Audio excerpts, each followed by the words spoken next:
3 days నుంచి యూట్యూబ్లో ఒక వీడియో అయితే బాగా వైరల్ అవుతుంది. ఏంటంటే ప్రసాద్ కువైట్ అనే యూట్యూబ్ బ్లాగర్.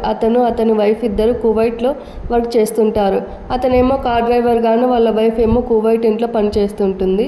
వాళ్ళకు ఒక పాప 13 ఇయర్స్. ఆ పాపని ఇండియాలోనే వాళ్ళ సొంత ఊర్లోనే వాళ్ళ మర్దలు వాళ్ళ ఇంట్లో అయితే ఉంటుంది. 3 డేస్ బ్యాక్ వాళ్ళ తాత అంటే ప్రసాద్ వాళ్ళ మర్దలు వాళ్ళ మామ ఆ పాప నిద్రపోతుండగా ఆ చిన్న పాప మీదకైతే అఘాయిత్యానికి పాల్పడ్డాడు. ఆ ఇన్సిడెంట్ పోలీస్ వాళ్ళకి జైలు చుట్టూ తిరిగినా ఏం లాభం లేకపోయింది.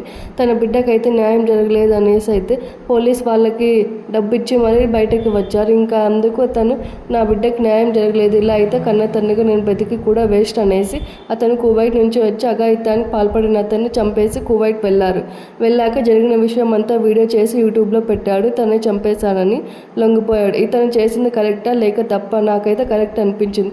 మీకు కరెక్ట్ అనిపిస్తే అతనికి న్యాయం జరగాలని కోరుకుందాం.